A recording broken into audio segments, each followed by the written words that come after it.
Bonjour et merci d'écouter Radio Nationale du Cambodge. Voici les titres de notre journal. La Chine accordera une aide de 600 millions de yuan pour redresser le domaine de la défense nationale du Cambodge. Et visite au Cambodge de la conseillère de l'État de la République de l'Union du Myanmar, Madame Aung San Suu Kyi.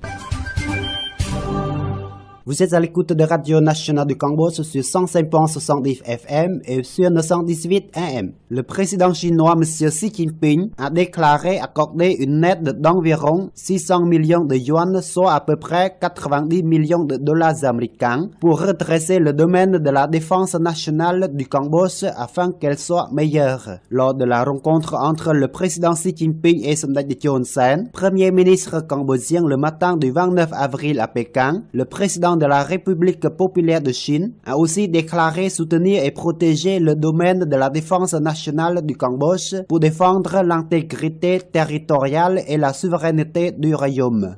Kal Kim-hoon, ministre délégué auprès du premier ministre cambodgien, a fait savoir à l'issue de cette rencontre que Samdech Techo Hun Sen et le président chinois avaient soulevé plusieurs problèmes concernant le renforcement des relations, la coopération dans les domaines politiques, économiques, commerciaux et le renforcement du secteur de la défense nationale entre les deux pays.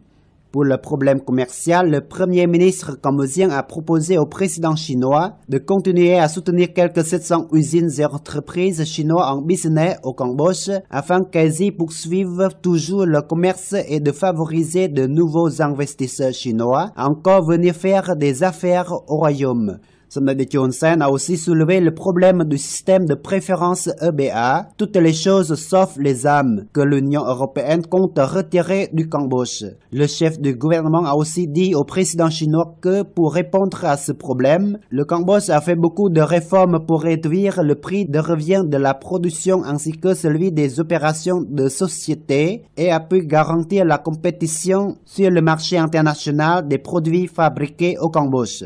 Pour régler ce qui est la menace de l'Union européenne par la suspension de l'EBA, Samdech Hun Sen a proposé au président chinois d'ouvrir son marché de manière encore plus large pour les produits cambodgiens. Répondant à la proposition de Samdech Techo Hun Sen, le président chinois a dit que le Cambodge est un ami sincère de la Chine et que ce pays continuera son soutien au Cambodge, surtout dans le cadre de partenaires des relations stratégiques compréhensives entre les deux pays. Concernant le problème de l'EBA, M. Xi Jinping a affirmé que la Chine fera de son mieux pour aider à relever ce défi en encourageant les investisseurs chinois à venir plus nombreux au Cambodge et ouvrant son marché encore plus large aux produits cambodgiens. Le président chinois a aussi affirmé que par l'initiative Ceinture et Route, il favorisera le développement dans la zone économique spéciale, la construction d'aéroports, de routes exprès au Cambodge.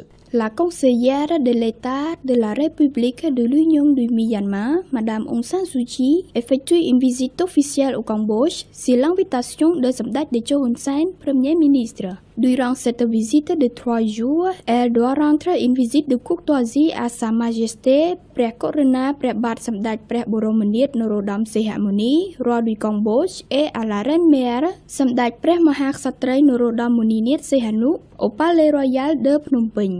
Madame Aung San Suu Kyi doit aussi rendre une visite au président du Sénat, Samdech Vipol Sena Phakdei Saichum, au président de l'Assemblée nationale du Cambodge, Samdech Punye Chakrai Heng Samrin. La conseillère de l'État de la République de l'Union Myanmar a rencontré ce matin Samdech Techo Hun Sen, Premier ministre du Cambodge. La visite officielle de Madame Aung San Suu Kyi au Cambodge contribuera au renforcement et au développement des liens d'amitié et de coopération bilatérale dans tous les domaines entre les deux pays, ainsi que dans le cadre de l'ASEAN et multilatéral, a dit le communiqué du ministère cambodgien des Affaires étrangères et de la coopération internationale, ajoutant qu'elle visitera également des temples anciens du Cambodge dans la province de Siem Reap à la fin de sa visite au royaume.